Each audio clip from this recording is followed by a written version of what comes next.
Okay. Can everybody see the PowerPoint screen? All right, so I'm going to try and bounce back and forth. So I'll get to some things in here and show you, and then I'll jump out into our training site and show you some things as we're going through it, trying to give you both sides of it, a matter of, you know, what I'm talking about, so then so you can see it in live. So let's start. Okay. So elementary scheduling basics. And I love elementary because it is exactly like a puzzle. There's a lot of things that are very easy step by step. And if you follow the steps, you're golden. So with elementary schedules, building and maintaining them, step-by-step instructions, you'll see how we go through everything, building AIS and resource schedules for teachers, adding new students mid-year, which has become, it's very simple, and course catalog review.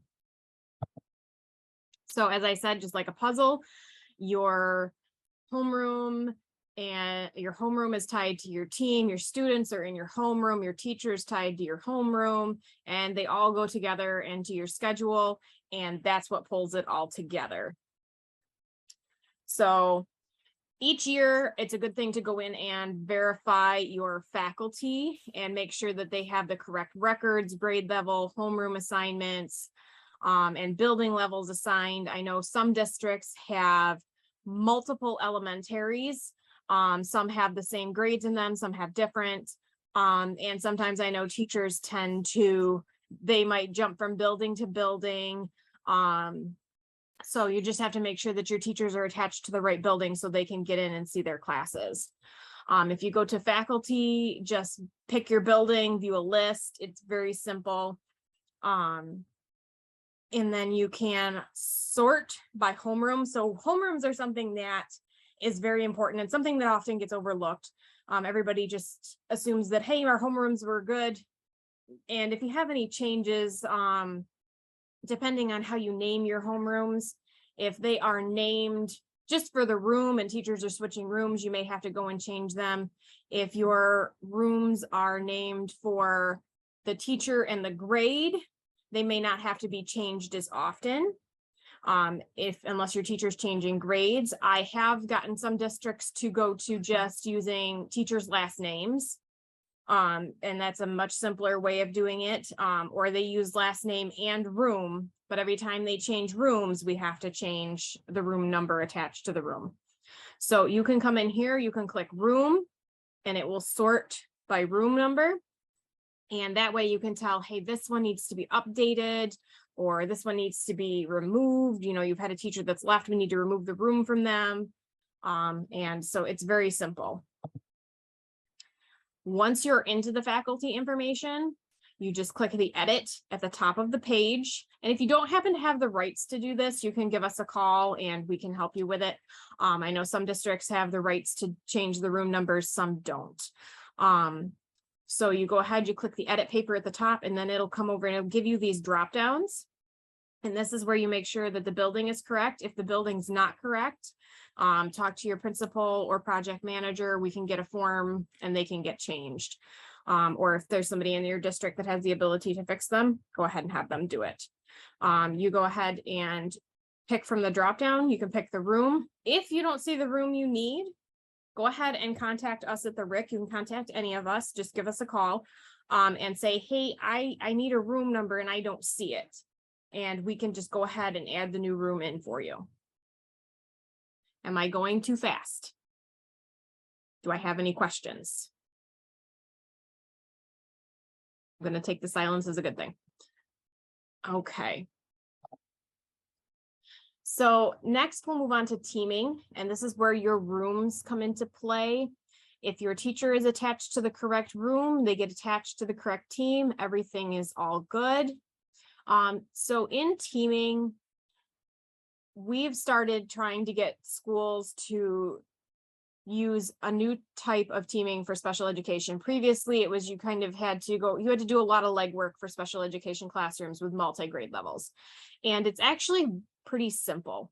All you need to do is whatever grade levels your special education class teaches. So this one happens to be a 2, 3, 4 grade. You go in and you make a team for the second graders, the third graders, and the fourth graders.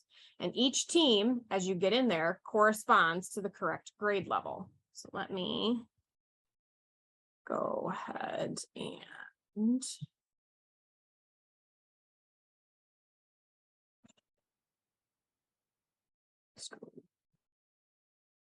sure.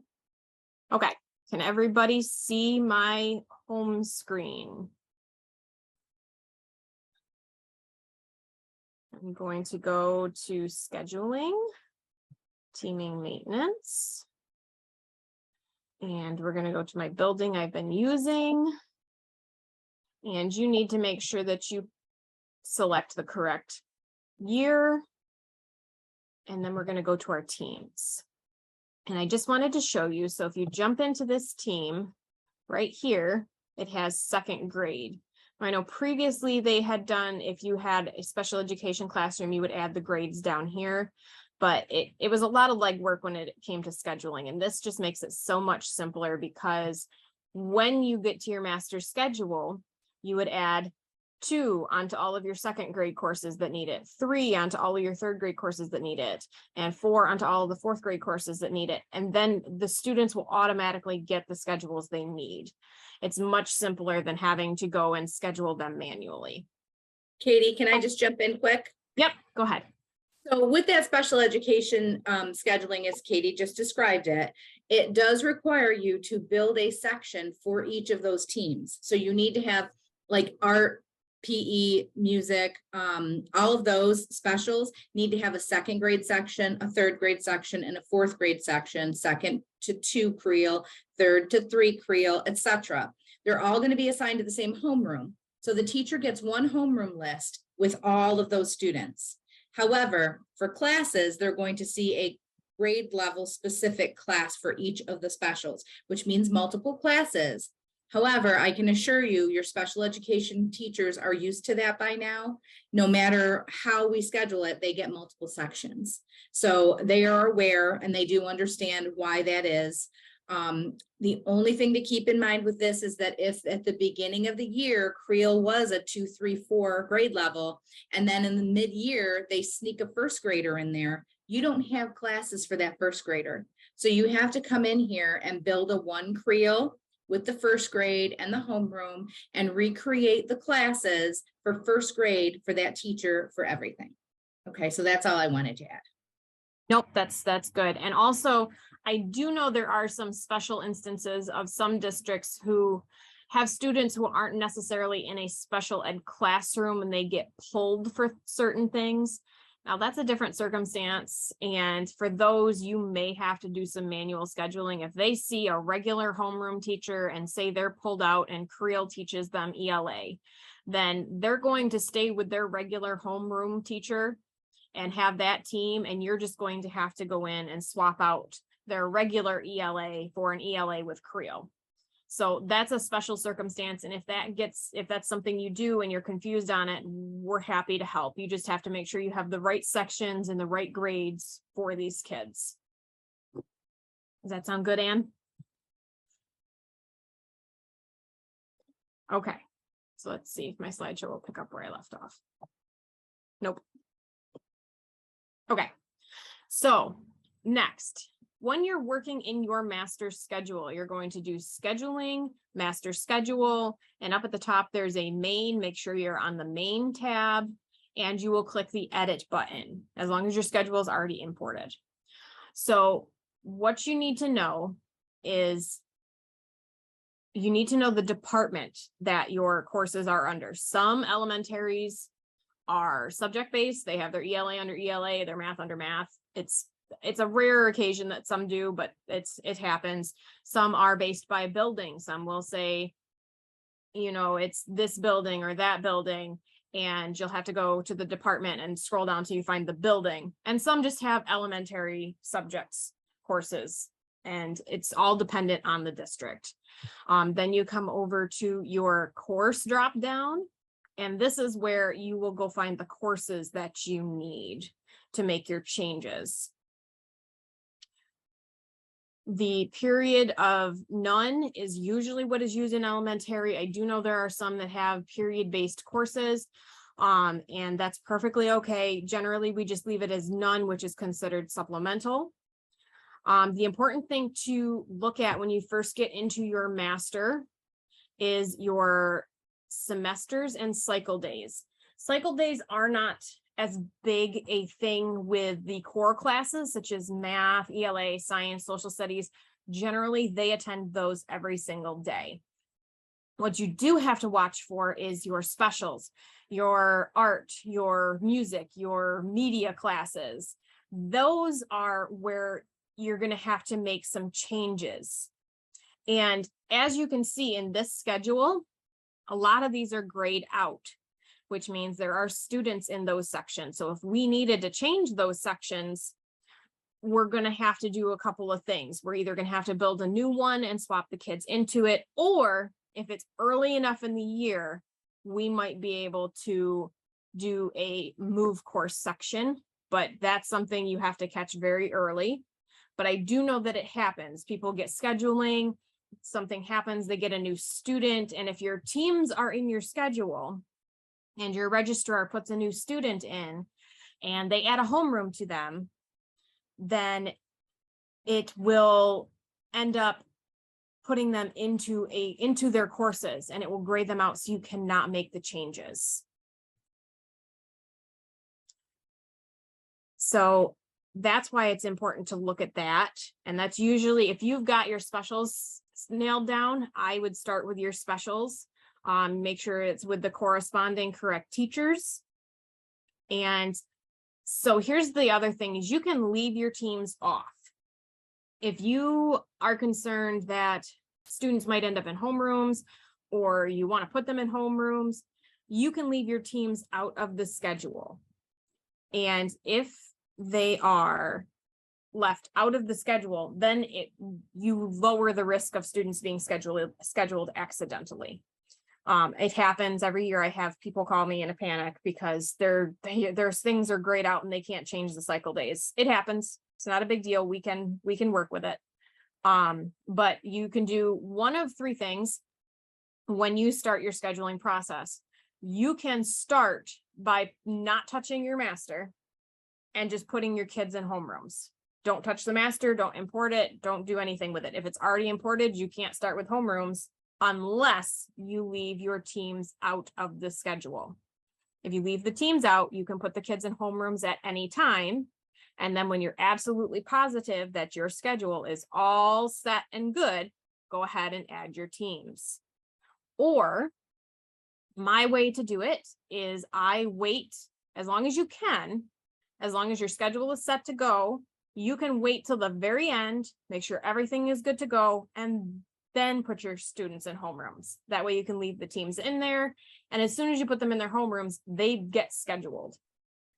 So it shortens some of the process. You don't have to hit the sunshine buttons if you do it that way. But there are risks and rewards to both, to any which way you do it. I'm just gonna, Katie, I'm just gonna yes. mention that when you have to review your schedule at the end anyway, because Yes. our process that we put together, and this is what I want to mention, our step-by-step instructions say to do homerooms last. So Yes. that's why Katie's putting these caveats in there, because if you followed our instructions, you would get to this point. And if you're intermittently adding homerooms during the summer while you're working on your schedule, you're going to have some things that get stuck. You're going to have some students that are already scheduled, and you're going to end up with problems. So by leaving the teams off, what you're going to do is you have to verify those section load reports anyway to make sure that you have a section for everything. So at that final step, go back through and just add your teams on. I know it's another step. It's another maybe 20 minutes of going through your schedule and adding those all on. But if you know, like if you look at your teacher, then you're going to know the team. And when you get to your specials, if you look at the homeroom, you're going to know your team. So it isn't a huge problem. If you want to do it that way, just leave your teams off and put them in at the very end. You may have some changes that you need to make before you before you're done, because your section load might be off somewhere. So you can do that on your final look through of your schedule. So that's just an aside, but our step-by-step instructions say to wait until the very end to do your homerooms. Yes, they do. I do know that I had a couple instances last year when working with people that we thought we were good to go, and then all of a sudden their cycle days for their specials, all of a sudden everything had to change. They had teachers leaving, teachers moving, and everything was up in the air, and they were really, really gunning to put the kids in the homerooms. I said, well, you can wait as long as you can, or you can remove the teams, put the kids in homerooms, and then it won't matter, but you will have to go back in and put the teams in. You can roll your master without the teams. If you do your master and then copy your teams, the teams will not show up. But a lot of people do like the teams in there, and they like to just do all of this and then put the kids in homerooms. That's typically the way that we do it. But there are other ways to do it if you get stuck, say, with your cycle days. The homeroom, the room in the master schedule is usually the homeroom, but if you say you're in the art section, it can say art or gym or library, wherever they're happening to have the class that for that course. The homeroom and the team for each section, make sure you have a section for each team, make sure you're not missing any. And then we come over to faculty. Who is the teacher for this class? Generally, it's going to be the homeroom teacher. Although I do know as you get up into grades like 4th, 5th, and 6th, sometimes districts departmentalize. So you might have one teacher who is teaching all of the math and one teacher who is teaching all of the science or the English. And so lots of times there's some ways, every district is different. Sometimes they will have the core teacher on as well, but they will have the teacher who is the teacher of record for that science class will be number 1. And then they'll put the homeroom teacher as number 2, just so they have access to the class as well. If you have multiple teachers grading a course, so some districts, if you have, say you only have 3 homerooms and they all kind of co-teach, they all kind of swap around, and everybody needs access to grading the report cards. You're going to have to add all of the teachers onto each section so they all can access the report cards. This is what ties into your report cards. So sometimes I'll have people ask, well, why can't so-and-so grade? Because they aren't the teacher on the course. If you have special ed teachers who need access to grade or special help teachers who need access to grade, they have to be attached to the course section in order to see the grading windows. Does that make sense to everybody? And then you just have to make sure that the teacher that you want teacher of record is ranked 1, whether it is your science teacher who's dedicated to science or if it is your homeroom teacher of that section. All good?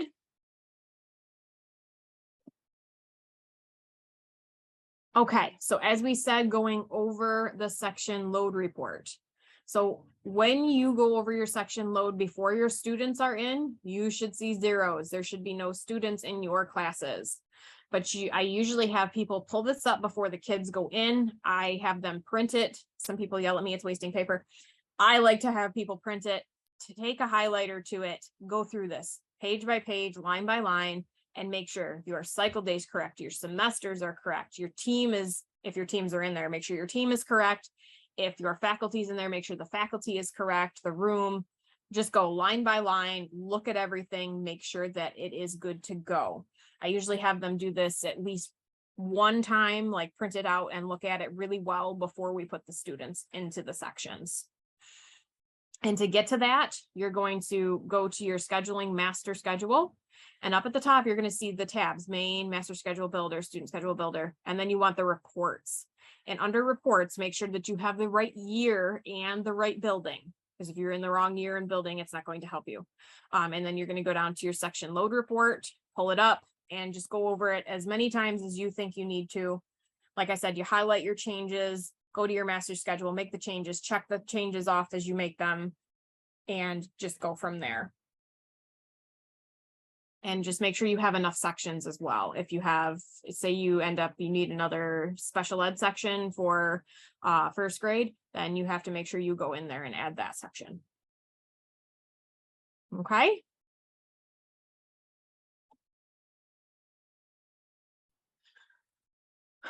All right. On to homerooms. And this is where it says, you know, it's always best to wait until your master schedule is complete, set, all good to go before putting your students into homerooms. So if this is the way you're doing it, then great. If you're still working into the homerooms, it says do not add the teams into your master. Even if your schedule is not locked, the students will be assigned, the schedules will pop up on them, your sections will gray out, and you will not be able to make the changes that you want for cycle days. If you wait until your schedule is complete, you avoid the risk. All right, to assign students to homeroom, you go to counseling, batch enrollment, edit. And once you're there, you go ahead and you pick enrollment. I usually just grab the building, the grade I'm looking for. You check the students you need and you continue.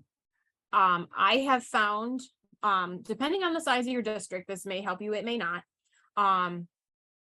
To make it easier, if you have a bigger district with a lot of kids in every grade, I have found you can use 2 search criteria when you're trying to do this.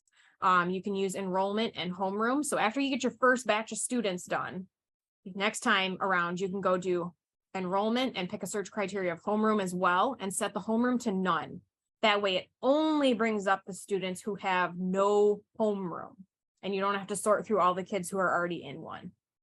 Or the other way I like to do it is I will sort by homeroom. You can click this heading right here.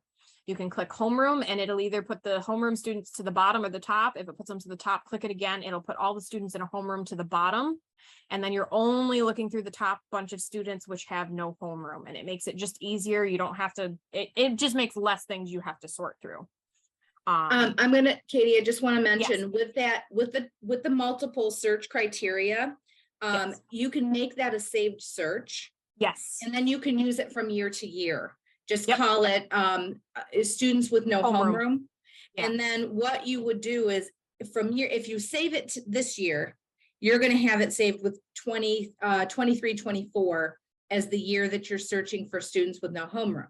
So next year, you're going to have to change that year. So just keep in mind that if you save it this year, next year that it's going to change, you can resave it and name it the same thing and just update it. So that's just, and then that makes it easier. You don't have to add each criteria each time and wait for it to load. You just go to your saved searches and choose that. Yep, correct. It makes things so much easier. And then you just go grade by grade. You know, you start with whatever grade you want to start with, you get all of those done, you move on to the next grade, so on and so forth. And then once you get to the homeroom, you come up to the batch edit most recent enrollment. So you're going to click homeroom from that drop down. And then you're going to make sure you've got the correct building. And then you're going to click the room that you would like to put these students in. You're going to go over, you're going to click the save icon. And then it's going to give you a message that something about these changes cannot be undone. I don't remember what the message is, but you click save again. You have to click save twice. That's important to remember because if you only click it once and then go back, you didn't save anything. Once you've saved twice, you should get this many students have been updated. If your students have not been updated for some reason, it will list them and you can go look at them and say, okay, what's wrong with this? Or maybe they already have a homeroom. Even if they already have a homeroom, it should put them in the correct one, but sometimes it does weird things. If they are already in that homeroom, yes, then you may get a message that says 13 students have been updated, 2 students were unable to be updated. If they were unable to be updated, most likely they are already in that section. So don't be concerned about them. You can look at them to verify, but generally it happens when they're already in it. Yeah, because usually even if they have the wrong homeroom, it will update them to the correct one you've tried to put them in. Okay, so nice and easy. Make sure to save twice. It'll save, bring you to a screen with a line. You hit save again, and that'll tell you your students have been updated. Okay, Assigning teams. So after you have put your students into homerooms, you're going to go scheduling, teaming maintenance, and you're going to go select the correct building that you need. Any new students enrolled in the middle of the school year, as soon as you go to their enrollment and put a homeroom on them, the team should automatically populate. If it does not, it means that there's something wrong with the team. Like maybe you mix the numbers up and they were put onto a team that's supposed to be for second graders. This is a third grader. It's not going to put them in the team if they are not in the correct grade level. It's most common with the special ed students. I have found you need to go grade by grade when assigning them to their team. For some reason, it'll put one, if you have a 3-grade special education classroom, it'll put 1 grade of students into the correct team. And even though you have the other correct team set up, it gets confused.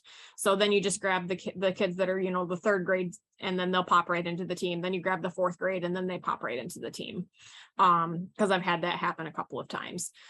It could make me a liar and it could do it correctly. And if it does, great. But if not, you just grab them individually by grade. And then let's see. Yep, be sure to make your correct building.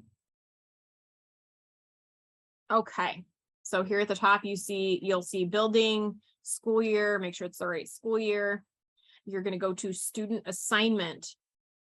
It's going to pop up with the search. You're going to grab your entire building. Is the easiest way to do this. Grab your entire building, leave all of the students checked, and click continue. Once you've clicked continue, it brings you to the next screen. You're going to go auto assign by homeroom. That's your sunshine button that we talk about. That's one of them. Because you're not adding students to, you're not moving them from. If you have students who have to be moved, you can come in here and move them and just move students to, if they, for some reason, you know, teams are changing, things have happened. It happens every year. We can move them. It's not a big deal. Once you click the sunshine button, it'll say, are you sure you want to do this? And then you're going to say, yes, I do. It will tell you the following students have been added to the team, and it'll give you a list of the successfully added students. If there are students who are not added, again, which could be the special ed kids that if for some reason it gets confused, it will list them and you can look at them individually.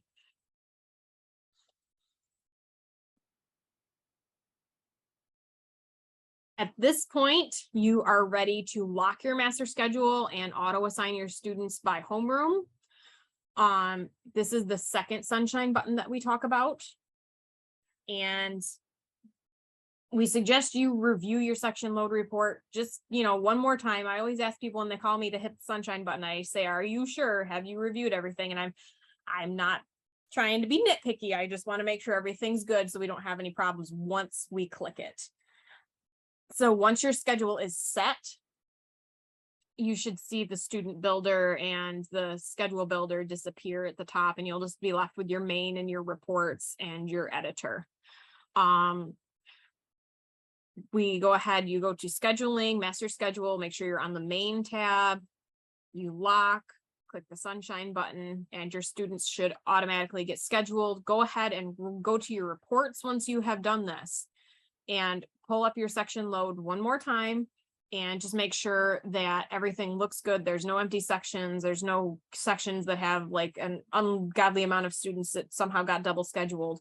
But it shouldn't happen at this point. It should be all good. It is, you make sure your teams, this is something before you hit the sunshine button.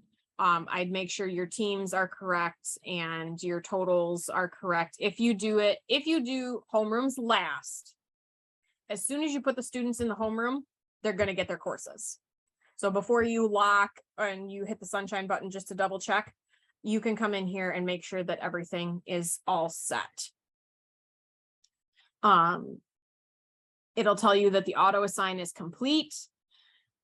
And you should be all set there. Make sure the section load numbers are correct with the teams and homerooms. And as long as everything matches up, you should be good to go. I usually spot check a few kids just because I'm a paranoid person. So I usually will jump into a couple schedules just to be sure. Your teachers, once it's locked, your teachers will be able to see their courses and their homerooms unless you have a published date. If per se, we are doing your schedule the first week of July and you just want to get it done and over with, we're putting it in, and you don't want your teachers to see it until, say closer to August or in August, let us know and we can go ahead and put a published date on that. And that way the teachers will not be able to see their courses until that published date. And you can always call us if you've set the published date at like the end of August and all of a sudden at the beginning of August, you're good to go. Just give us a call and we can change it and then they'll be all set.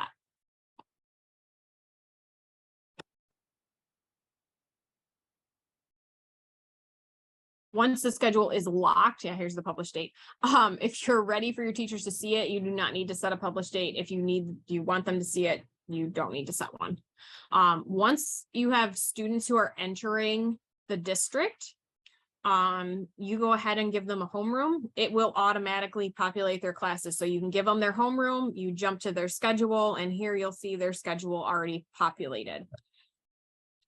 This is the same thing I was talking about earlier, where sometimes leaving teams out of the master isn't a bad idea because sometimes registrar offices are not in the same building or in communication with the person making and building the master schedule. They may just be getting a student in and say, oh, well, we're going to put this student in this homeroom, and they get them all registered, ready to go, and they throw the homeroom in there. That is how students accidentally get scheduled. Or even if the person making the master schedule is the person putting them in homerooms, sometimes you have a moment, it's a habit, you build their enrollment and you go, oh, they're in this homeroom, and that's how they get scheduled. But it's, we can fix it. Just, give us a call and we'll help you work through it if you have courses that need to be changed or fixed. So for AIS and resource teachers, they should have rosters set up in Schooltool. Districts schedule by class, grade level, intensity. You may have 20, 30, 60-minute classes.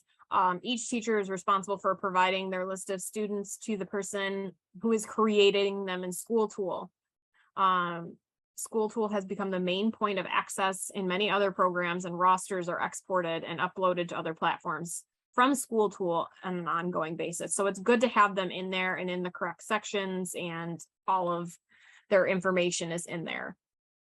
You can have rosters built in spreadsheets, on Word, however they want to give you a roster of their kids. As long as it's accurate, that's all that matters.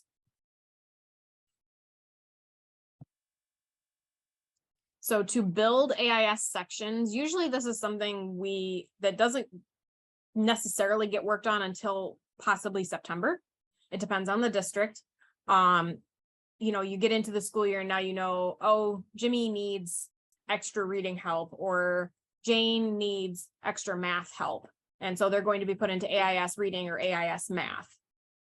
If you come in here and you see you've got AIS reading grade 5, some have it grade based, some do not, some just have it intensity based, and it goes, you put your 5th graders in section 1, your 4th graders in section 2.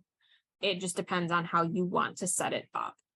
It's not a bad idea to have them broken out by grade. It's just you have to make sure you have courses. If you're looking for an AIS course and you don't think you see it, let us know and we can see if it's something that needs to be built in the course catalog, or if you're revamping how your AIS works. And now you, instead of needing 30-minute sections, you need 45-minute sections 4 times a week.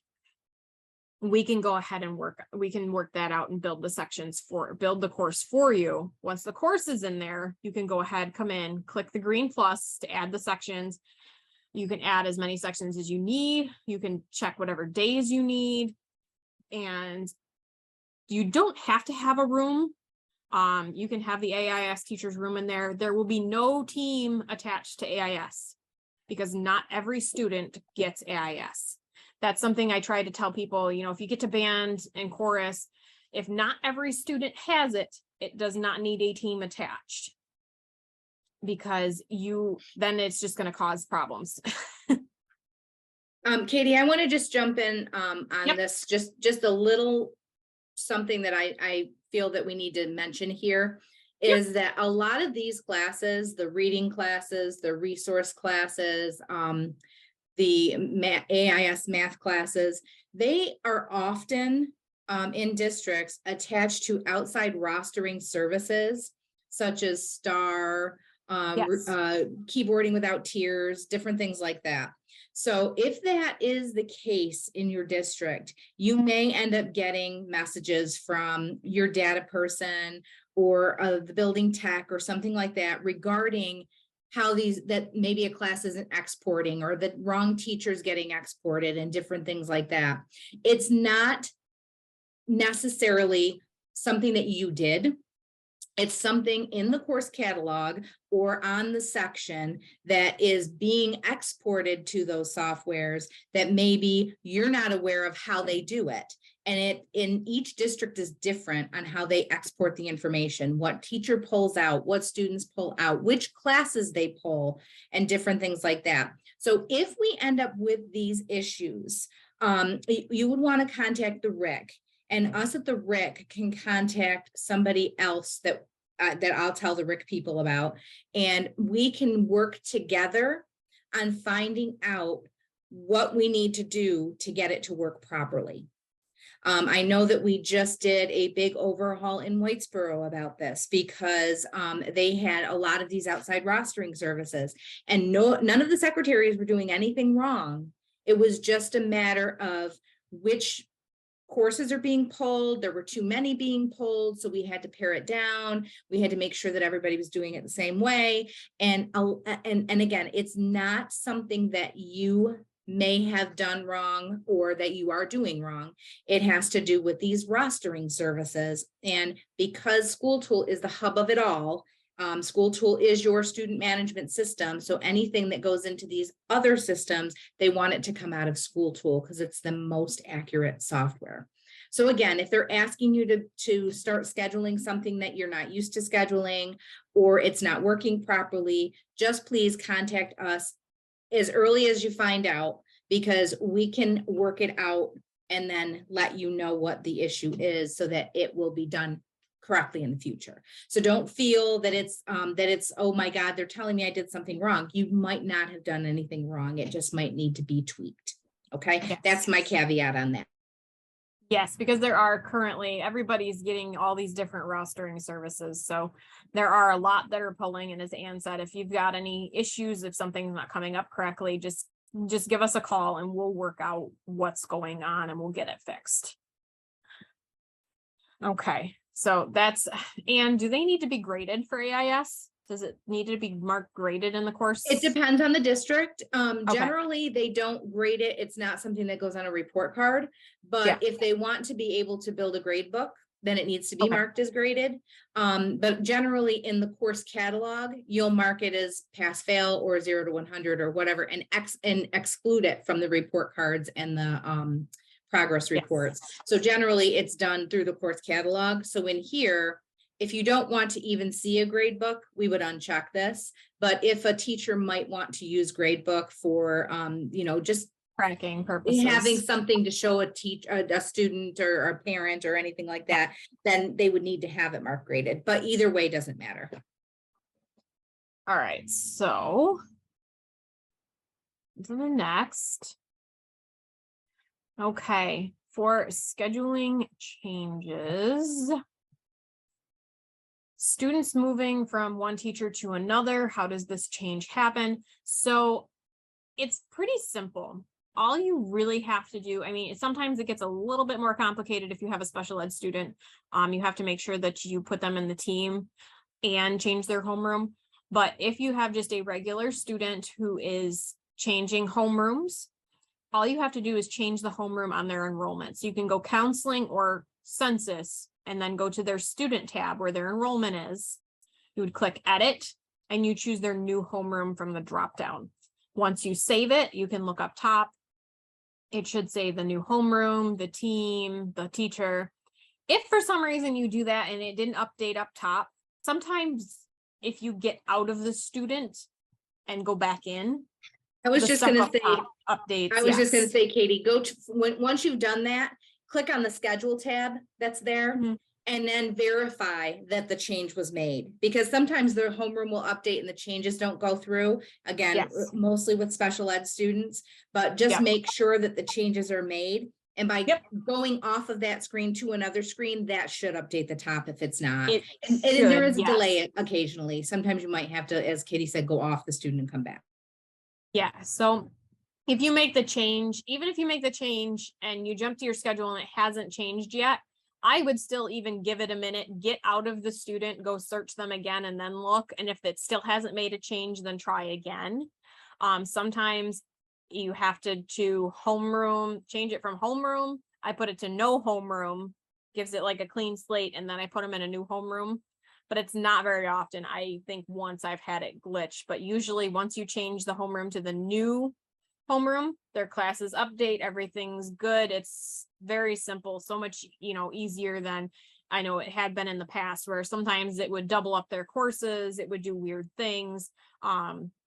It seems to be working very flawlessly at this point if you have a student who changes mid-year. Just make sure everything updates and you're good to go.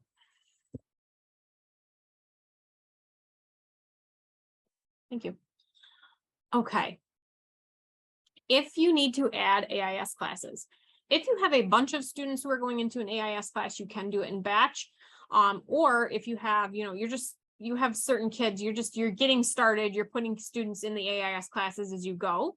You're going to go to their schedule tab like you were when you check their homeroom. You're going to go to counseling schedule and you're going to scroll down and you're going to find an empty line and you're going to click edit. Once you click edit, it's going to come up with a drop down, and in the drop down, you're going to select the course that you want. So I selected AIS Reading grade 5. It's a second grade kids. I just grabbed a course. Once you have that there, you go ahead and you click add. Once you add, you need to go back to the top of their schedule and click save once you're all done with your changes. If you don't click save, it's not going to save anything, because trust me, I've done it. I've made all these changes, a student had to change courses and we had to change all the dates on them, and I'd make all the changes and I forget to hit save and I do it all over again. So make sure you click save, choose the appropriate section and from the list of courses. It's going to list every course in your master schedule. You might have to dig. If you have all your AIS classes listed as AIS, they should at least all be in the A's. If you have it's listed as reading AIS or math AIS, then you're going to have to scroll down, find your reading, find your math, and then find the AIS courses that go along with it. If you really don't think you see it, let us know. We can check the master, we can check the course catalog. Maybe it's a course that got missed.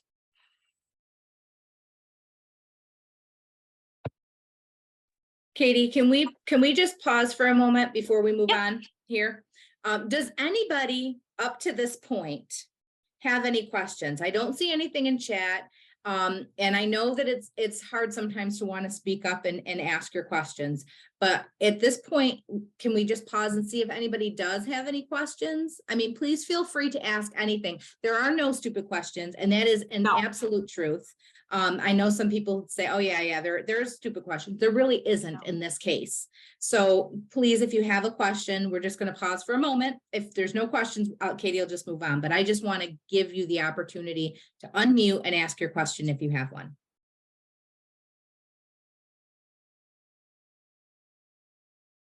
I am going to assume we have all experts on this panel today, and everybody is following everything that Katie says because she's doing a wonderful job. So we're just going to move along now. Move along, Katie. All right. That's why I love elementary scheduling, because it is basically a puzzle. And as long as you put the pieces in right, you're good to go. Okay. For adding courses to the course catalog, you're going to go scheduling and you're going to find your course catalog. It's not a bad practice to search to see if what you're going to name your course is already used. Because if you end up with duplicate names or duplicate course IDs, that causes errors, causes problems, and then we have to go change them anyway. So if you have to add a new course, go ahead and search what you want to name it, or search the course ID you think you're going to use. And then we can go ahead and add, make sure you're in the right department, the right building, and the right school year to add your course. And you're going to go ahead and click the green plus to add a course. If you just want to get into one of your courses to check things over, to check the, sorry, it's drying here.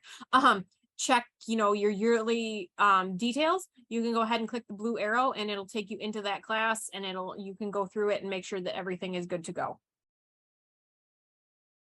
Katie, we So do have a quick question.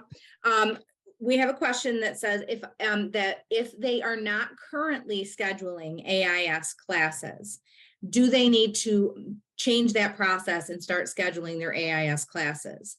And that actually may be better for Darcy to answer. Darcy, are you on the call? Yep, I'm still here. Okay. All right, Darcy, can you answer that question for us? Yeah, that is actually part of my presentation. Part of the things I'll go over, and there will be resources that I'll send out to you guys as well. There are some course codes that the state recommends you schedule your AIS classes into, and some that will even allow you to just attach a teacher, because I know AIS scheduling can be pretty chaotic and it doesn't really match anything Schooltool might be capable of. So some of them will accommodate just attaching a teacher to a section, and that will be enough for the state. But yes, you want to try to schedule everything you possibly can otherwise. Okay, so if they're not using it, then it's not a bad idea to start using it. It's a good idea. Yeah. Yes. Yeah. I've got a few codes to recommend too. We'll go over that when we get to meet. Because it is a state requirement. I guess it would be a district preference. I mean, we can't tell anybody what to do. We can just tell you what is best practice. And as Darcy said, she has some options for you. And there are instances where it's just a teacher and you don't have to keep up with the list. Because I know AIS changes constantly when they have their CSE meetings, that they get a new list and all that. Yes. So if you want to just schedule the teacher, then Darcy can give you that information when we get to her. We're going to get to her right at the end. We'll take a quick break and then Darcy will go into her presentation. Okay. Perfect. So if you do need to build a course, I did it with the grade roster classes that came out a couple years ago, just because it was simple and easy to build. Make sure, as I said, your course number must be unique and your name should be unique. Name isn't as big a thing as the course number. The course ID is what's pulled. Course name, it's just better to have it unique. That way you don't get confused. But the course ID number is what's pulled to the state, and that's where if you have duplicates, it causes problems. And then you make sure it's under the right department, the building. There's usually no linked courses for elementary. Make sure that it's set up as the correct course type. It's not a lunch, it's not a study hall. Most things you leave co-ed. Course attributes, is this contractible? So contractible is they can be put in it repeatedly, correct? And that's like if they're in a PE class, they can be put in the PE class multiple times. Nope, that's allow multiple course selections. Okay. The contractible allows you to remove a student for cycle days. Cycle days. So like if a student is scheduled in English every day and you're using period based, because if it's supplemental, it doesn't matter. But if you're using period based and you need to open up a spot for them to go to AIS, you could contract them out of, say you have an ABCD day, you could take them out of B day and put them in an AIS class on B day. That is what contractible does for you. Yes, which at elementary, as you said, isn't a big a deal unless it's period based. If it's, they're in period 1, A, B, C, and D, and all of a sudden they need something else on B, you can move them to period 2B. So that's where contractible is. Sorry, I got confused. And down here, course code mappings, where Darcy said she's going to have some AIS course codes to help you with. The grade rosters are 73030 and then 31 and then 32 are their consecutive course numbers for the grade rosters.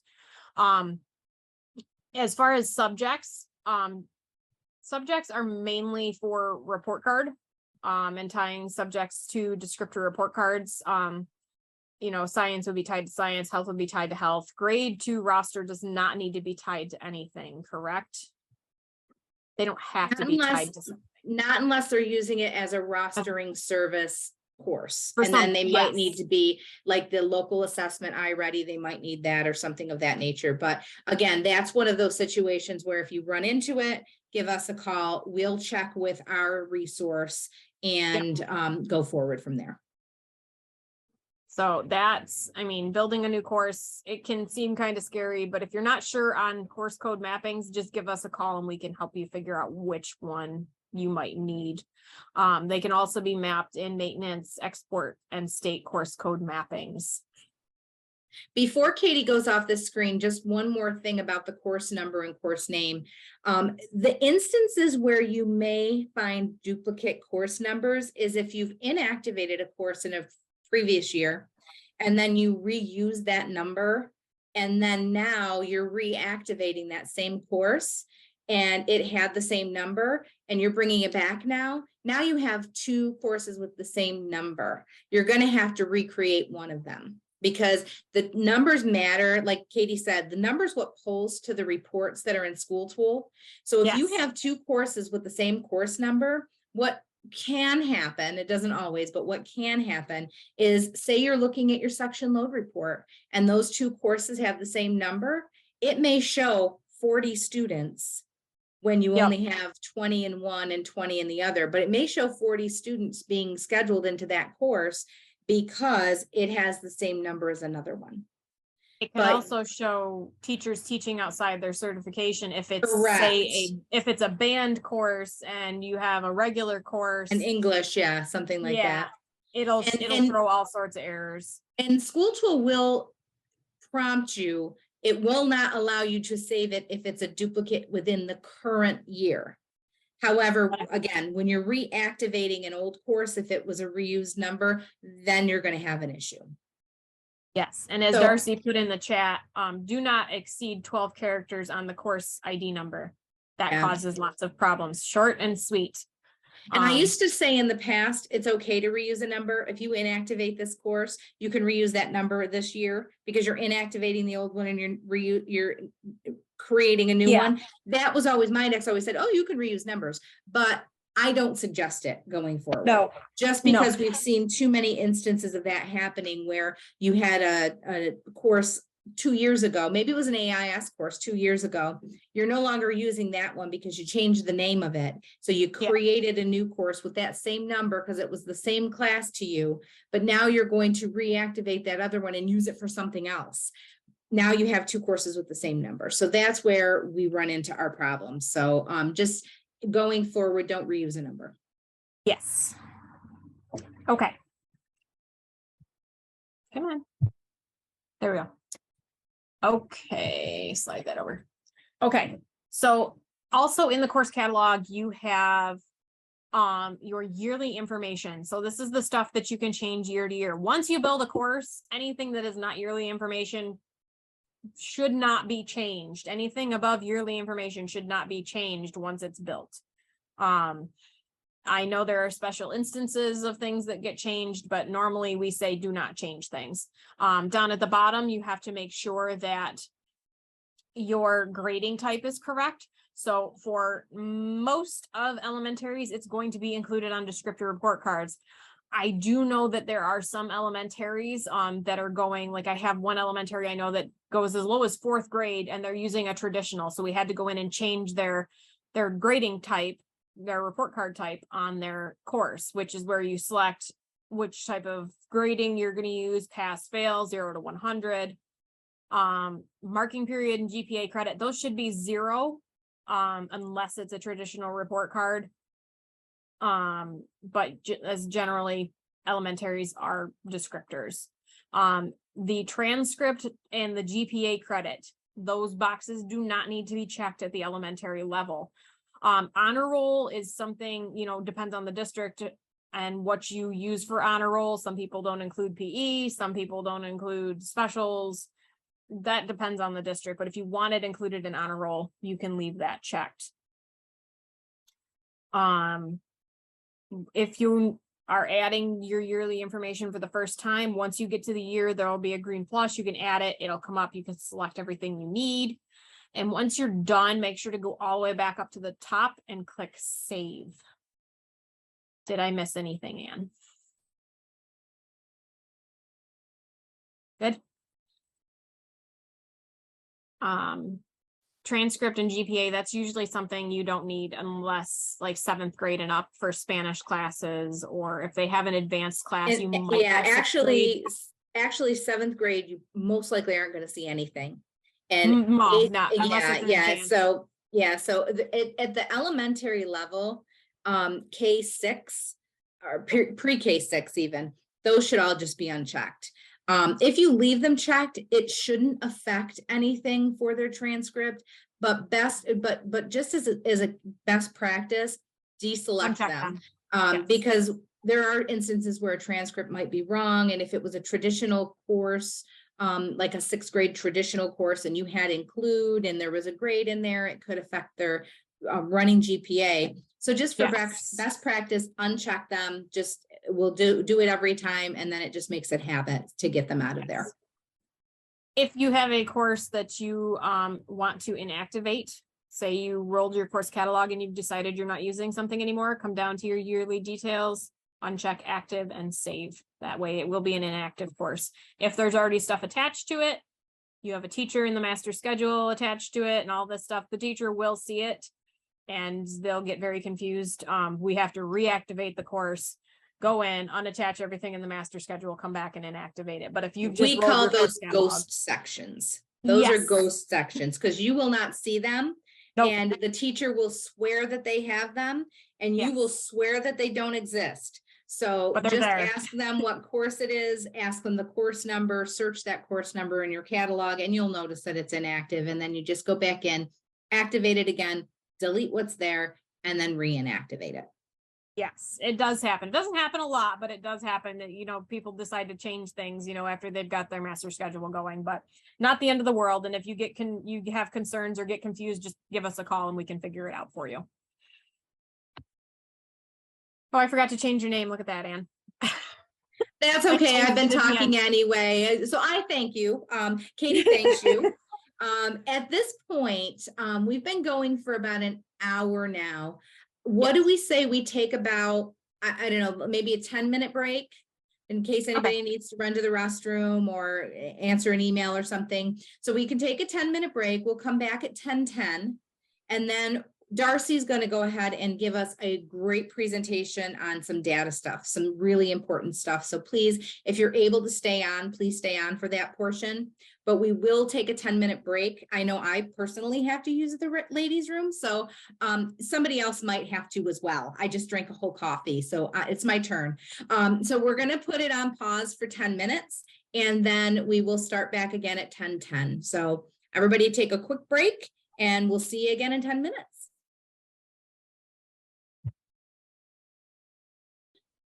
Welcome back, everyone. So this portion of the training is going to be turned over to Darcy LaPatra, French. LaPatra. Okay. So Darcy's going to help us. She's from our data team. She used to be on our team, but she's a deserter. However, she is helping us still, so we have to be kind. And I love Darcy. She's one of my favorites. So anyway, she's going to help us out and give us some data related information that maybe some people don't know or just really need a refresher on. And she also has handouts that we will provide with the PowerPoint. So I'm going to stop talking and turn this over to Darcy. Hi, everybody.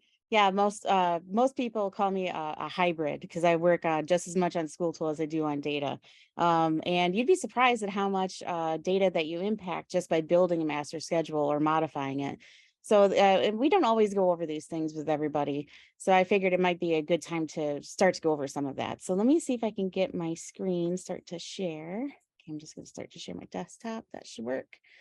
Okay, so a couple of the things I wanted to go over first are just talking about state resources that you have to get some information for your course catalog. Because I know when you're in the course catalog and you have that massive list of every single course that exists in the state, and you may not know what to use. the state does have some options for you. So one of the things you can go to is the New York State Comprehensive Course Catalog. And to get here, I mean, I have it bookmarked, of course, because I'm a nerd, but you can also just do nice said course catalog like this and into Google. And the first thing that comes up is this. It's this link down here. This opens a spreadsheet and you can navigate through this to find all of the different course catalogs throughout, or all the different courses throughout the state. There's also a tab down there that says which have been deleted or which have been discontinued, new additions. They're always making changes to this, so it doesn't hurt to check it. Another thing is also the state course codes for courses leading to a state exam. It used to be posted right here and now it's in the SIRS manual. So you can either click right over here to go to the SIRS manual, just Google SIRS manual, you'll get to the same page as well. And in the SIRS manual itself, I'm just going to search for state course codes. And first of all, there's the chapter I can just click on. And this is our list of everything that we need for the state course codes. The state expects you to link any of the courses that kids are being tested in a state exam to one of these course codes. Some districts approach this in a different way, but from the majority of districts that I've worked with, this is how people set up their courses. So there's this resource that's always good to print out every year, especially since I don't know if this is in the second talk too much about it, but if you do work on the secondary information, I think Regents course codes will be starting to change again next year. We'll be entering a period of transition. Yeah, again, it's either next year or the year after, but it's going to be complicated. So anyway, in the elementary world, we don't really have to deal with that too much. Okay. So what I'm going to do is hop into Schooltool and we're going to talk about the course catalog just a little bit. So let me get in there. One of the first things I wanted to talk about, which we talked about a little bit already, is our course ID field. So if I look at this one down here, I don't like this course ID. Now, here's the thing about Schooltool. It will let you type in more than 12 characters into this field. However, it will only export 12 characters. So that means if you've got a course, ignore the name of this course. I'm just going to call it, if we had something called AIS grade 1 or something like that, that's even longer, it will truncate at 12 characters. So you might have a whole bunch of things that truncated AIS grade, and then everything when they get to level 0 will constantly overwrite each other. And it's kind of like a Mortal Kombat of who gets in there first, of what data actually will export. So it's always good to try to keep this as simple as possible, like 1300 or anything. I've even reduced this to like add ag, like that, something that's extremely short and it's not going to overwrite something else. Schooltool does have some checks, as we talked about before. If you're trying to reuse a course ID that already exists, it won't let you save it. Now, in the past, it did let you save it because it never used to be as much of a problem as it is now. So you're not crazy if you're looking up something, or if you've got an error on level 0 and somebody tells you that, hey, it's because this course ID has been used twice. You're not crazy. It's how Schooltool was back in the day. And for the most part, districts will roll over their course catalog from year after year. So it's not you, it's Schooltool, but we do need to change it. Don't feel worried about changing your course number. You don't have to do anything specific. We used to have to do that in the data world. But if you just change it now, the next time it loads for your district, which is usually every single day, it should be fixed by then. Okay. So scrolling down a bit, this part is the course description. This part sticks for all of the years that this course has ever existed. So when you're changing this, you're changing historical data. Now we don't re-export your data from previous school years. In fact, the data usually stops flowing around sometime in August, and that's usually when we shut off your daily loads, but you're depending on your district, your data coordinator may be requesting reloads of data. So just keep that in mind. I know that's hard because we may be wanting to change things for the next school year, but if you roll over a course and decide to just rechange everything in here, you're changing previous data that we may still be exporting. August is a weird time of transition for us because we're trying to get everything finished for this school year. So keep that in mind. If you're really changing something like a name, you may be wanting to start creating a new course. Now in the elementary world, that is a little dangerous because we rely on things like the subject area here to map to your report cards if we use descriptor report cards. So if you're not sure about something, definitely reach out to us and we'll walk you through what we need to do. Some of these checkboxes also relate to automated things that we use, like we talked about some rostering software before. So changing those can also be pretty detrimental. Or if we hear that a course is not making it into one of those things, it's probably because something's not checked or we don't have a course set up correctly. So again, just reach out so we can try to figure out what's going on. Okay, so for state course mapping, this is where we get into the nitty gritty of what we are actually reporting to the state. This whole dropdown has a lot of stuff in it. One of the things we talked about, let me get to my handout just so I can show you here. Let me get rid of that here. Okay, so what we want to do is talk about here we go. We want to talk about some of the course mappings that we have. One of the things we talked about are the roster codes. So the roster codes are required because the state realized that we do not report anything for grades K through 2. And as far as getting a roster size up there, that's why we have to add these in. There's a pre-K code as well. So you want to attach a pre-K roster to the kids, even if they don't have anything else that's graded in your system. A homeroom section is not an exporting code. So keep that in mind. We also have a few of the unique course situations. We did talk about AIS just a little bit. Here are some things I grabbed from the SIRS manual that they are recommending.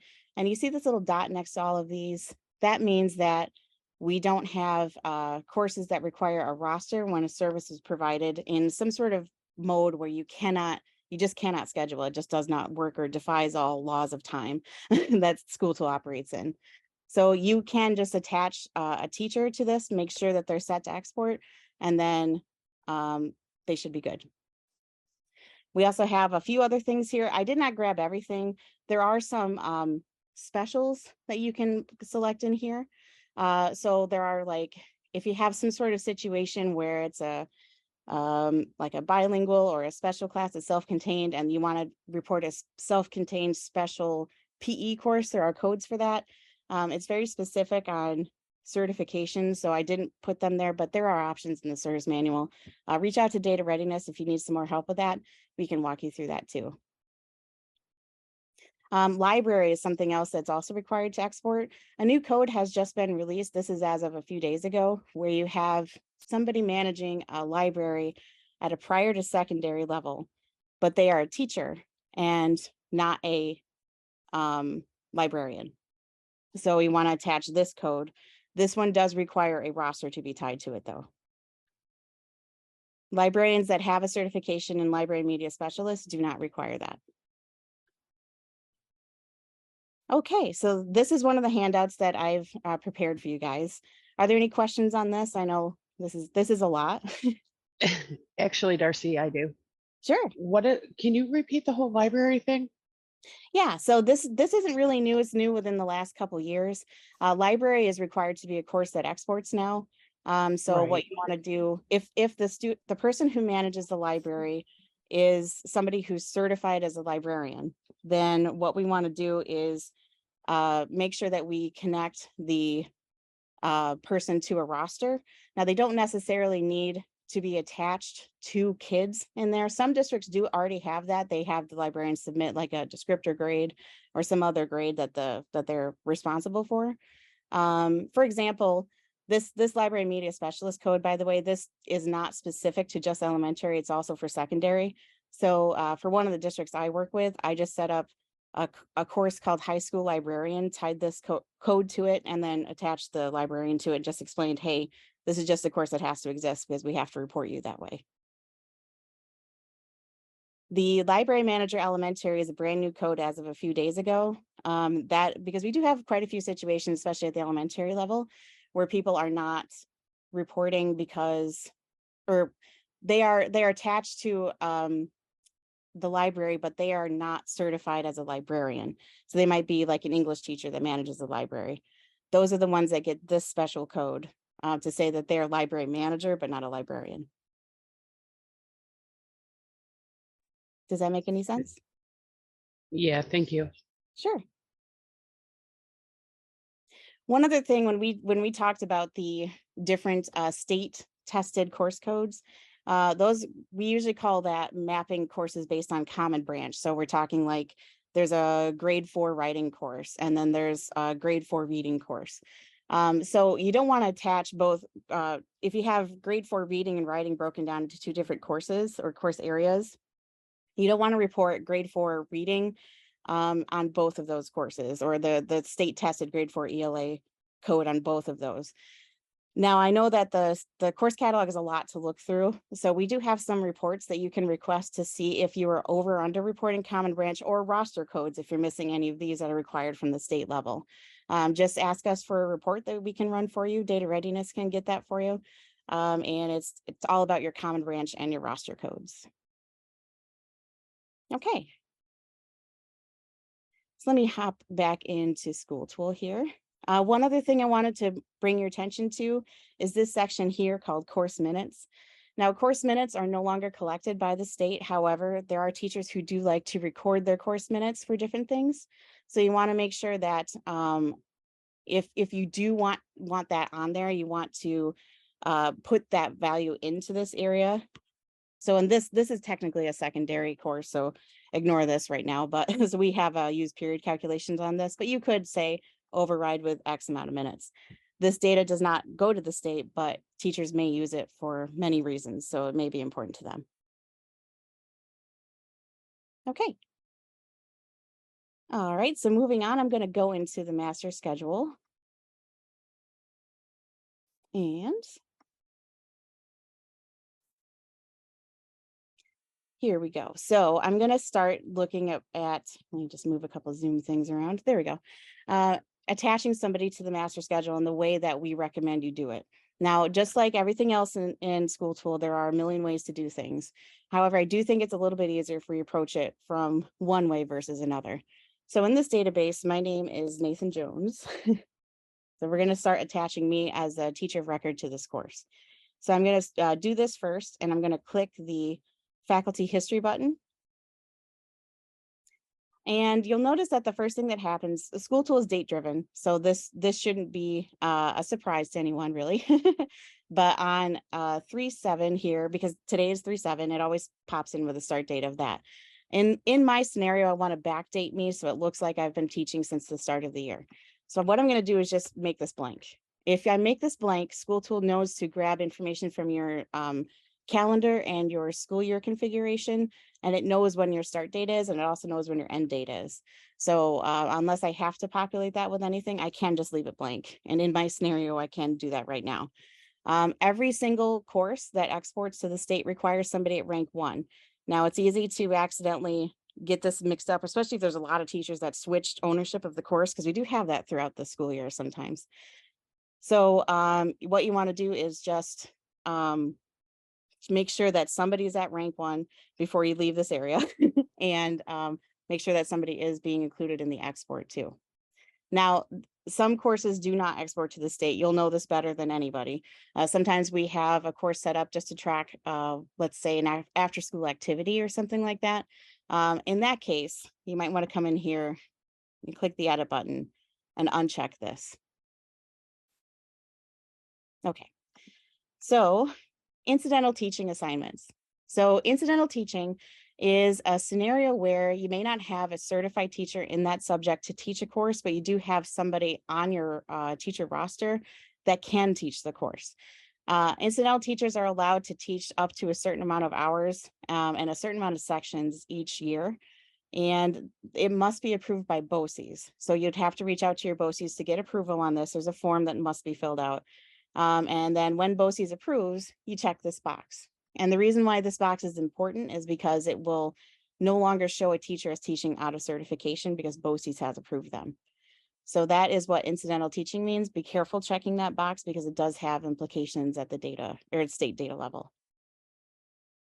So I'm just going to hit apply so we can see both things pop in here. I'm going to hit the back button. Okay.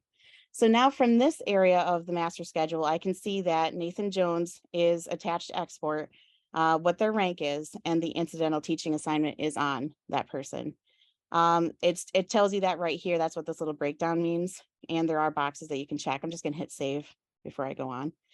Now, one thing you can do, because these check checkboxes exist right here. I can just modify them from here without doing anything, and then save my master schedule if I want to. However, doing things like that creates some kind of weirdness back here that you may not know what's going on. And it can really create some sort of broken course history in here on your exporting data. So what you just want to make sure that you don't really use those checkboxes on the front end, because honestly, I tripped myself up using it too. So if I want to make modifications in here, if I want to stop somebody from exporting, like if I wanted to stop myself from exporting as of say the 3rd, we go back. Now I'm gone from the course and I can pick whoever else is going to be on the course as well. Fix my start date if I need to.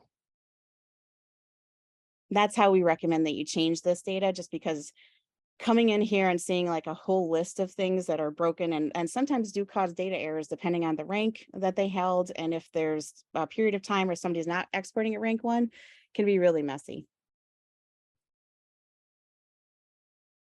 Okay. One other thing to talk about is the export options here. Now, export options, this is talking about how we deliver the course. So the delivery method are these options in here, like face-to-face, online learning, blended, and distance learning. Now, when we were in the full pandemic mode, a lot of people wanted to come in here and change this to online learning because kids were not in the classroom anymore. Because face-to-face means that they're in a traditional classroom. Online learning is more like they're learning from students may have control over the schedule when they log in and things like that. It's not completely time driven. The blended learning is something where it's kind of like a combination of both, and distance learning is a course that's designed to be taught by somebody that's not at the school. However, so something like a pandemic does not mean you have to change this in case, and actually the state does not encourage you to change it. If the curriculum is developed for face-to-face teaching, that's it. Or if there's some sort of emergency that forces you to have to change to some other mode, don't change this. You only want to change this for courses that are designed for it. The primary language that a course is delivered in, it's typically going to be English. That's the default of your database, including foreign language courses. If they're designed for kids who speak English, the primary language that's delivered in is English.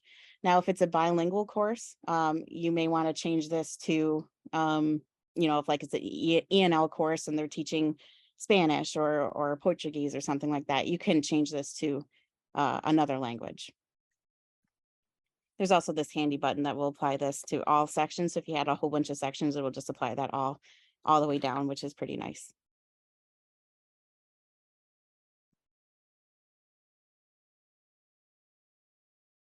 Okay, so that's the items in the actually tying somebody to the master schedule that matter the most when you're exporting your data. Does anybody have any questions on this part?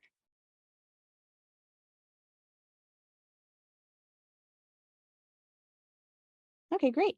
All right, so the last piece of the puzzle is going to be in your faculty module. So I'm just going to look myself up here. Okay, so you have to create somebody in the faculty module to tie them to the course. That part you're pretty familiar with. But the part that gets them up to the state level is a little different. So what we're going to do is select the faculty member. I'm going to hit the edit button right here.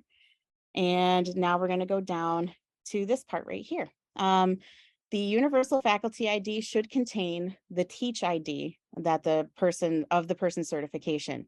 Now we're talking just teachers, not really teaching aides or assistants. Those don't get exported to the state. And in fact, if we try to, that'll cause an error. And most of the time we just have to go into the master schedule and stop them, uncheck that export box to get them to stop exporting. But the universal or the teach ID is 9 digits long. So if we have a course or something like that, actually here, I've already done it before. If we have a teach ID that's 1, 2, 3, 4, 5, 6, 7, it should be left padded with 2 zeros. That's just some cleanliness there. Now, some districts do use the faculty ID field to track some sort of internal, maybe there's like a badge number or something like that that's unique to your faculty. We usually recommend that this be copied into both of these fields. However, in this database, you can see we might be using that field for something else, so I wouldn't do that. The reason why I say to do that is because, so I'm going to hit save here. And if I look up, if I do another search for Nathan Jones, you see how the ID shows 239 right there. So I have to actually go into the if I have the teach ID in, oops, this field right here, I have the added benefit of doing, I have to go back to the faculty module because I made a change. Seeing that I already put the teach ID in there, more than likely. I mean, it still has to be in the universal faculty ID, but typically if you see it in that one area, it's already been done. So you don't have to drill in and look at anything else if you don't need to. It makes it a little bit easier. However, some districts do use that field, so don't override it. Now, another thing is based on the work that you're doing, you may not know what the faculty or the teach ID is. That's something that HR would know. So what you could do is just send an email over to say, hey, the faculty has to be updated with the correct teach ID because I don't know what it is. That's completely okay if you don't know it. Just making a note to share with somebody or your district data coordinator is a really good idea, just to let them know that that needs to be filled in. Because otherwise, if we're setting them to export on the master schedule, it's going to start causing errors as soon as the next day, because we typically auto load everything every morning. Okay, so the only other thing to mention here are these two boxes. So if a teacher holds a special education or an English as a new language certification, they need to have these boxes checked as appropriate. This is for a certification data match that the state does. And you want to make sure that that's checked as appropriate, because otherwise it helps with showing that people are teaching in certification. You may not have a lot to do with that data as far as proving who is teaching in cert, but you may have a lot of people asking, like, why is this course mapped to this code? It's so easy to choose a course code that's not the right one. I remember in one district we had Spanish, and I noticed that it was mapped to guitar. And I was like, wow, is it a Spanish guitar course? That's pretty cool. It wasn't. And we had to fix it. But, it's just easy to transpose a digit or something like that. So there is also a file available from the state. I think it's called the crosswalk file, and it will show you all of the different certification codes that teachers hold and what course codes match up with that. It's only available for people who have access to the business portal, but if that's ever something you want to request, you could get that from your data coordinator. Now, the only other thing that you need to know is what the teacher's certification code is, which you can also get either from HR or on certain reports on Cognos or level 2. You may not have access to that, but if you need help with it, just let us know and we can see what we can help you with there. Don't feel like it's entirely your responsibility to match this data up. Usually data like this is a collaboration between a lot of people. But if you've ever been asked questions like this, that's why. So all of these things from the master schedule, the faculty module, and especially your course catalog do tie together to report your entire picture of data. All right, so I do have handouts for everything here that I've gone over. So we've got some faculty data here that just contains all the stuff that I talked about. Oh, one other thing I didn't mention. So I did mention incidental teachers, which are teachers teaching out of cert, but I didn't talk about itinerant teachers. I really wish they both didn't start with I, because they're very easy to mix up. Itinerant teachers are teachers that are from another school district or BOCES, and they're teaching in your school district for your kids. So what we have to do there is, it's a little more complicated. We have to create their faculty profile so we can attach them to the appropriate master schedule or the course section in the master schedule. And then from there, we have to get their teach ID information, which we might not have access to because that requires certain data to be in the staff snapshot, which will either come from financial or will come from data warehouse, depending on how the course is actually set up to be reported. This doesn't happen all the time. Usually if it's a BOCES teacher, this information will be created in your staff snapshot automatically for you, but we still have to create the faculty profile. So it's, again, something you'd have to coordinate with your district data coordinator. It's always helpful to reach out to data readiness to help you make sure we've selected all the right things, because if it's a distance learning course, for instance, we want to make sure that the delivery on the course has been checked to be distance learning. Yeah, so there's that, and then, whoops, I also have the master schedule settings too. All right. I think that's all I Just- had to go over. Oh, go I ahead. just want to kind of piggyback off what Darcy said. When you have to build a itinerant teacher in your faculty module, that does not automatically give them access to Schooltool.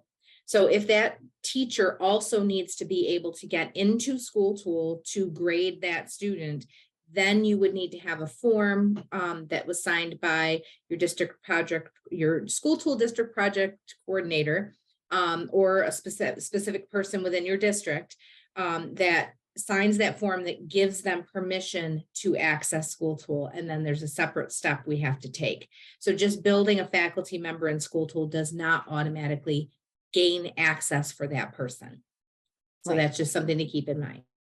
Yeah, so that's another part of the collaboration that has to be done with probably your IT department or anybody else that's in charge of assigning account access. And then deciding, because we may have to use a different model of account access for that person based on, or versus what you might use for all of your district or your teachers that are in your district to log in. Yeah, so it gets a little more complicated there. But typically this will all start with you.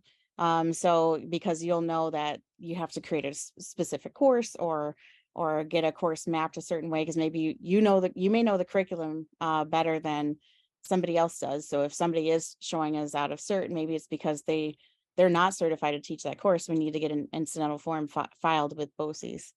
So that's something else too. Okay, does anybody have any questions at all about anything? Or I know it's a lot of information, but don't worry, you'll get these handouts too. So hopefully that'll help you a little bit. Yeah, so as Darcy said, we did throw a lot of information at you today between the scheduling that Katie went over, all of this data stuff. Data stuff is nobody's friend. We don't love it, but it is here and it is stuff that you guys end up finding that you need to correct. And it's a hassle. So when you get those, if you can't look at Darcy's handouts and figure out, hey, this is what I need to do. If you just need somebody to bounce it off of, make sure you're doing the right thing, give us a call. We're happy to help you with that stuff. That's what we're here for. We are here for assistance. If you think that it's something that your district needs training on, then go to your district project coordinator and just say, hey, listen, I think not just myself, but this person and this person could use some training on this.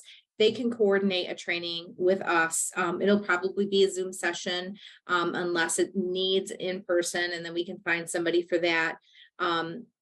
But please don't feel like this is it. This is all you're getting. You can get assistance with this stuff whenever you need it.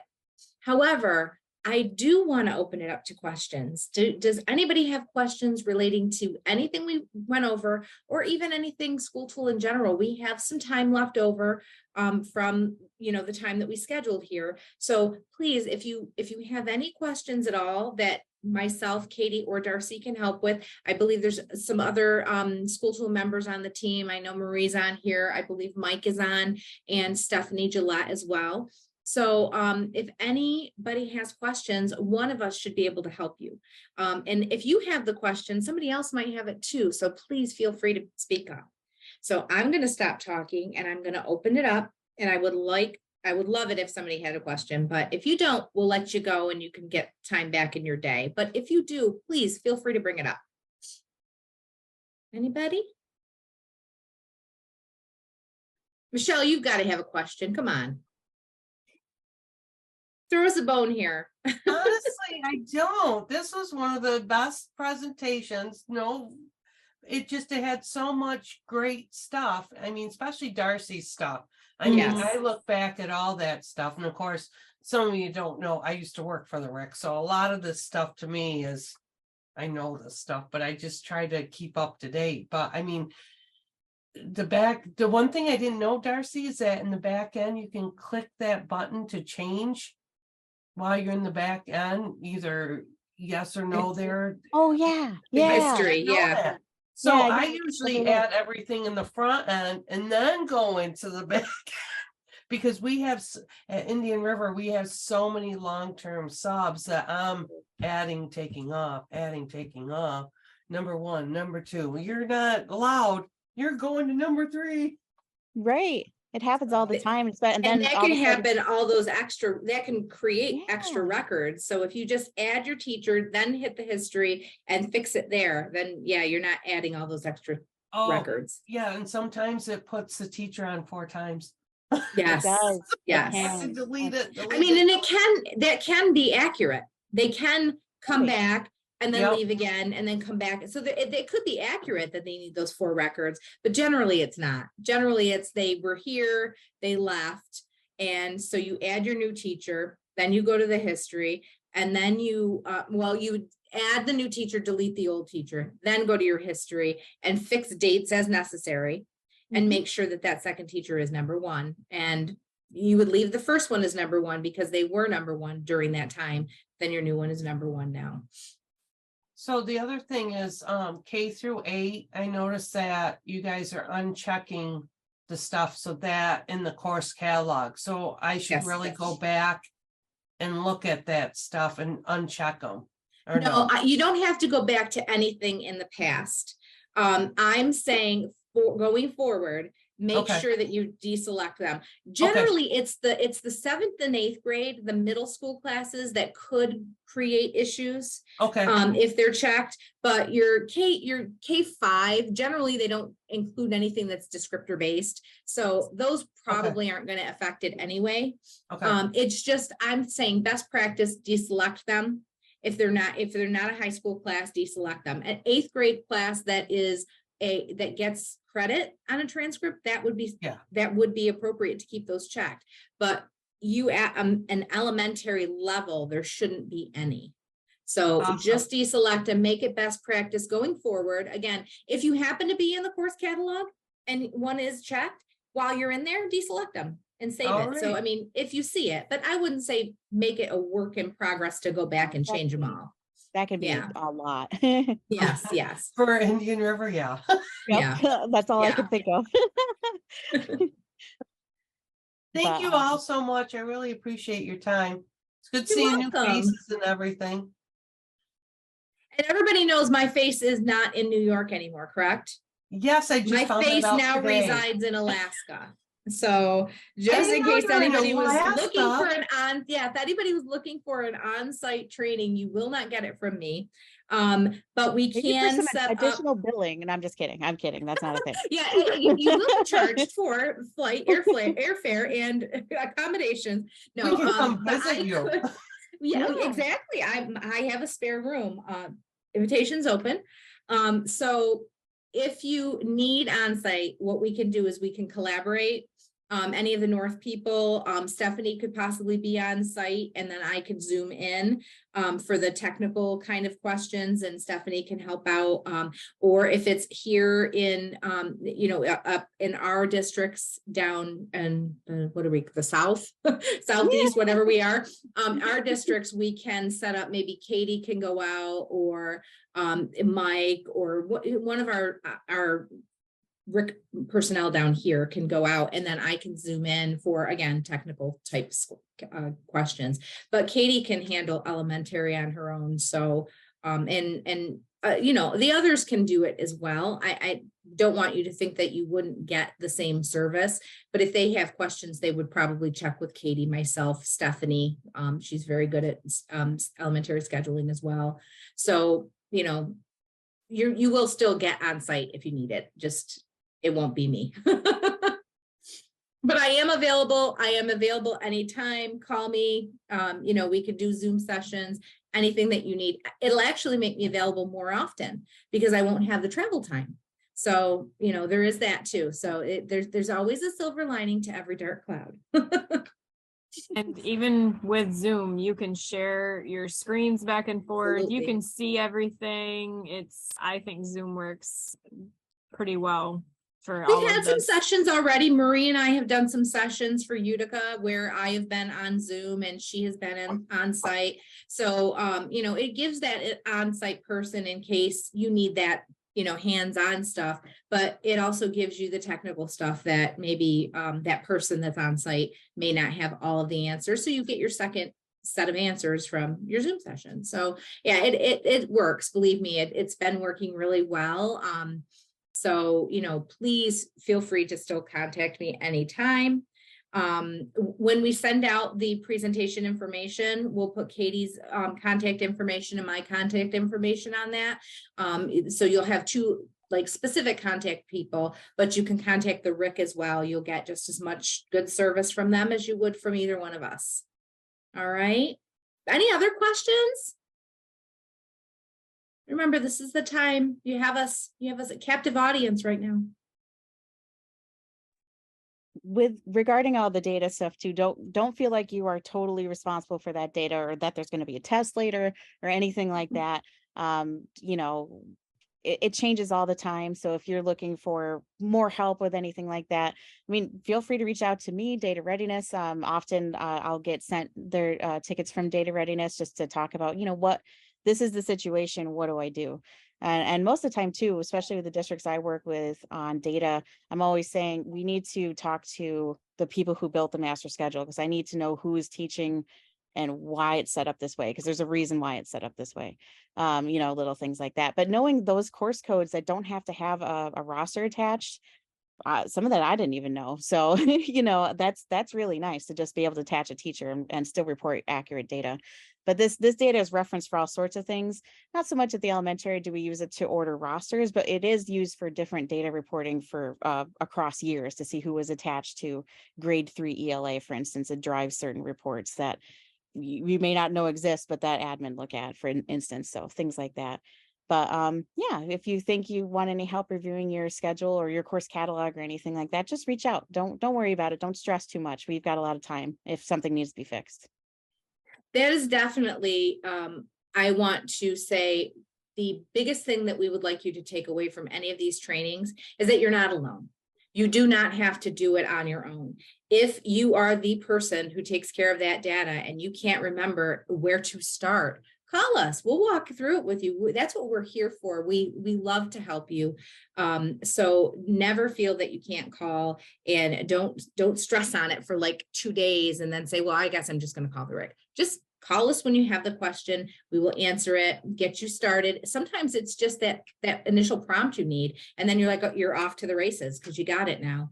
And then maybe as you're going through, something comes up and you're just not sure of the answer. Don't stress over it.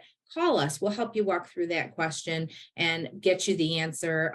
Sometimes we don't even have the answer, and then we know it's a great question because it's going to probably come up elsewhere. So always feel free to contact us. We do not want you to stress out. We want you to feel comfortable doing the job. That's what the information will be for that we're sending you. So that information will help you become comfortable with it. But as you're going through, you're going to have questions, and that's what we're here for.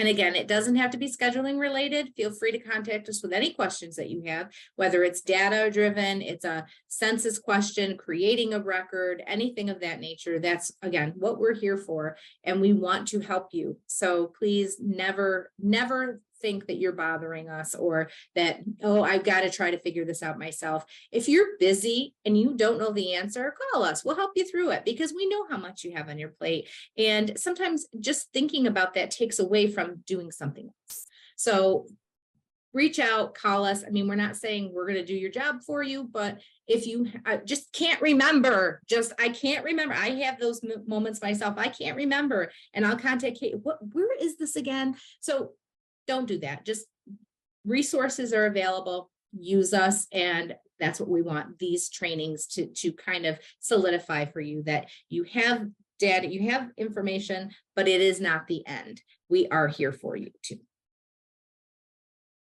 Okay. Any other questions? Just last call on questions. If you have any, please, we're going to wait a second here to see if anybody's got any.